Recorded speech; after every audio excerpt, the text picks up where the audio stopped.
In this clip, I discuss some of the superior souls connected to St. Francis of Assisi and mention the names of some of the famous members of his tertiary order. The purpose of this clip is to assist you in preparing for the Spiritist meditation event being held at the Cottesloe Civic Centre in Perth, Australia on Sunday the 4th of October 2015.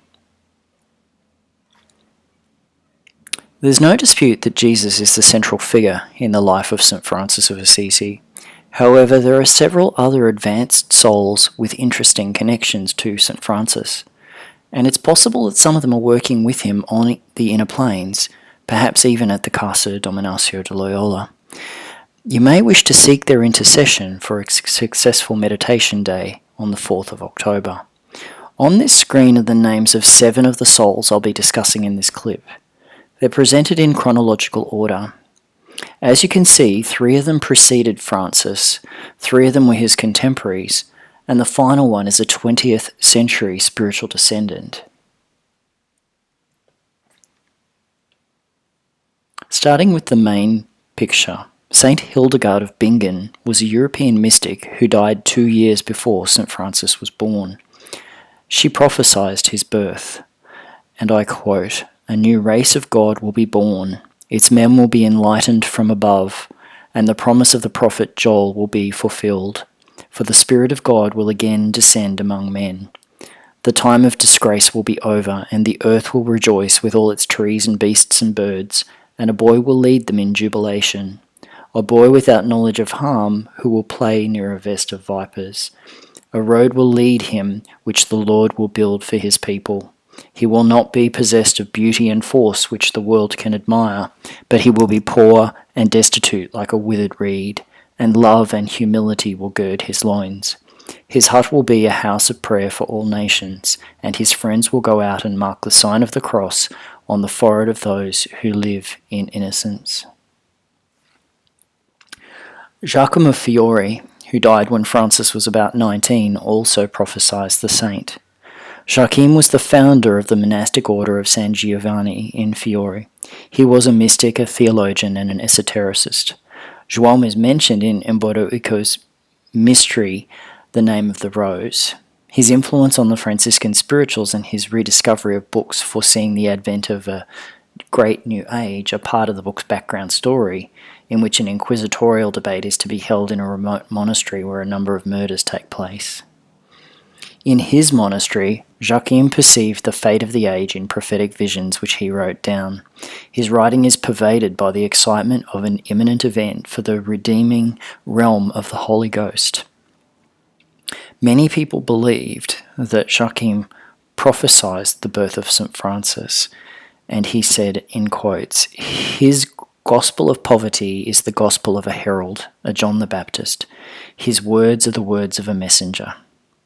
Many believe this was Francis. Francesco was christened Giovanni in honor of St. John the Baptist. There's a legend that the Baptist instructed Francis's mother before his birth, and that he was present at the baptism. Later, Francis referred to the cloak of the order being similar to the one worn by the Baptist, and of course, John the Baptist is an important entity of the Casa Dominatio de Loyola. St. Dominic de Guzman, whose image is in the bottom right of this slide, was the founder of the Dominican Order of the Roman Catholic Church. This was the order of preachers. He was a contemporary of Francis, although a bit older. Dominic means belonging to God. He was Spanish, but he died and is buried in Bologna in Italy. With a classical education and an order focused on learning and later on the Inquisition, he seems, at least superficially, to be quite different from Francis. However, there are some strong similarities. Dominic was somewhat ascetic. He abstained from meat. He observed the fasts and periods of silence. He selected the worst accommodations for himself and wore the meanest clothes, and he never allowed himself the luxury of a bed. Outside the limits of towns and villages, he walked barefoot. And when he was dying, Dominic exhorted to his followers to have charity, to guard their humility, and to make their treasure out of poverty. Sounds very similar to Francis in many respects. In 1219, at the chapter of the Mats, several thousand Franciscans had travelled to Assisi for a meeting.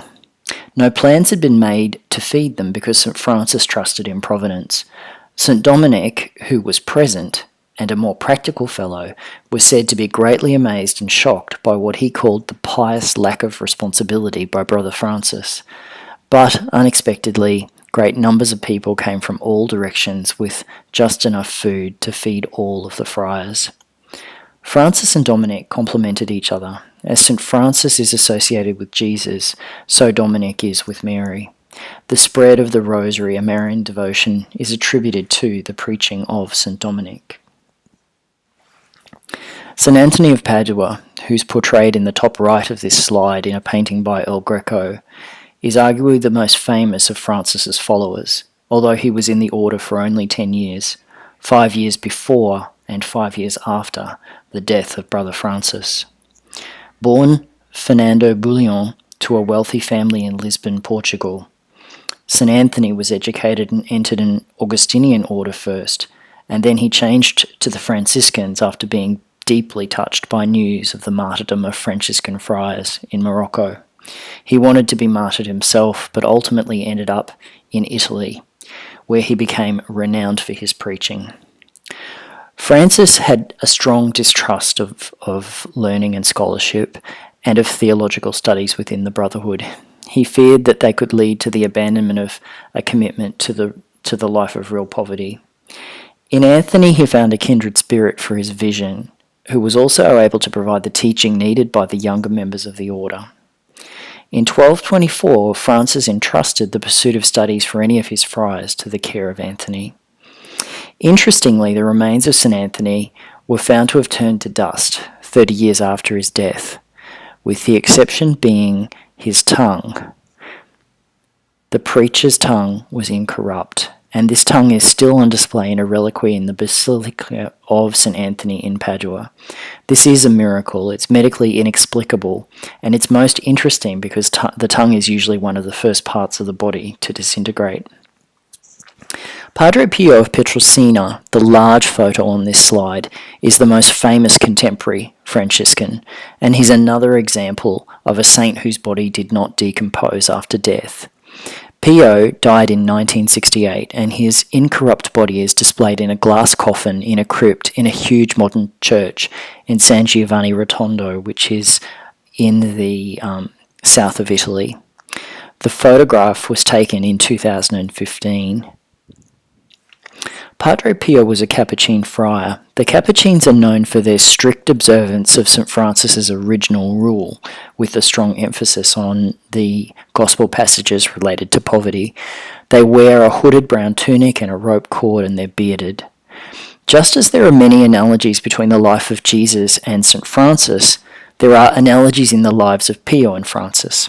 Pio, arguably the greatest mystic of the 20th century, also received the stigmata, the wounds of Jesus, but he lived with them for 50 years, in contrast to the 2 years lived by Francis. St. Clare of Assisi is arguably Francis's most important collaborator.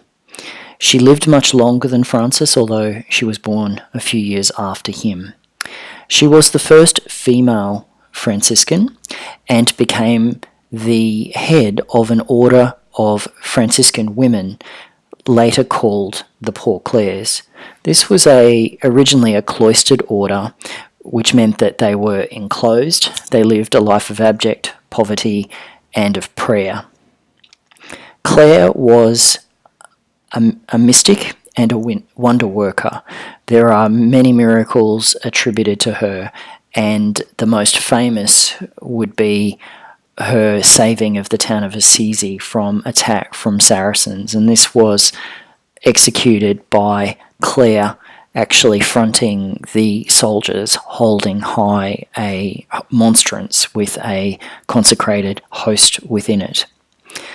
Clare was known as the Light of God, and if you visit Assisi, there's an opportunity to go to the most extraordinary musical about her life called Chiara di Deo, and it is an experience that you will remember for the rest of your life. On this slide are some of the most famous of the Franciscan tertiaries.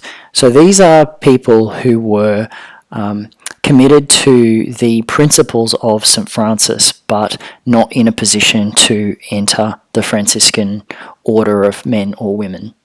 The list includes saints, nobles, explorers, writers, artists, and various popes, and at least one of these tertiaries has been identified as an entity of the Casa Dominatio de Loyola.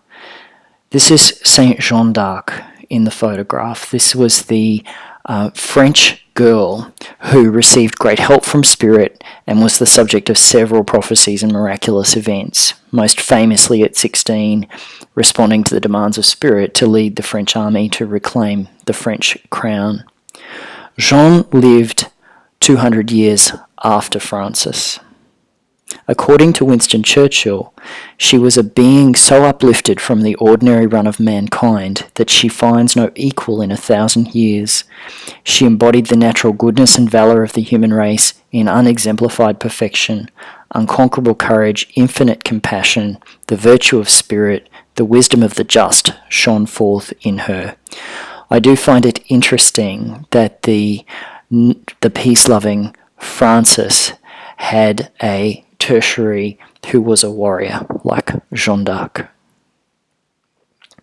This is the third in a series of clips aimed at providing some background information about St. Francis ahead of our meditation day at the Cottesloe Civic Centre in Perth, Australia, on Sunday the 4th of October 2015. Just reminding you that it's essential that you register online if you wish to attend this special meditation event.